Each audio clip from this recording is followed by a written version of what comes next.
நான் சிவன். நள்ளிரவை நீ இருட்டு என்று நினைக்கிறாய். ஆனால் அது என் அருள் இறங்கும் நேரம்.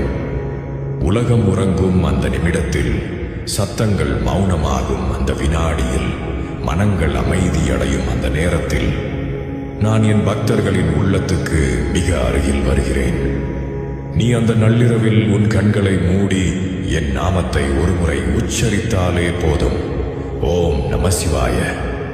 அந்த ஒரு உச்சரிப்பு உன் மூச்சை மாற்றும், உன் இதயத்தை மாற்றும், உன் வாழ்க்கையின் வழியையும் மாற்றும். நீ நள்ளிரவில் என்னை ஜெபிக்கும் போது உன் மனத்தில் இருந்த பயத்தை நான் அகற்றுகிறேன். உன் வாழ்க்கையில் இருந்த தடைகளை நான் உடைக்கிறேன். உன் பழைய கர்ம வினைகளை நான் எரிக்கிறேன். தூங்கியிருந்த உன் ஆன்மாவை நான் எழுப்புகிறேன். இது கற்பனை அல்ல, இது என் அருளின்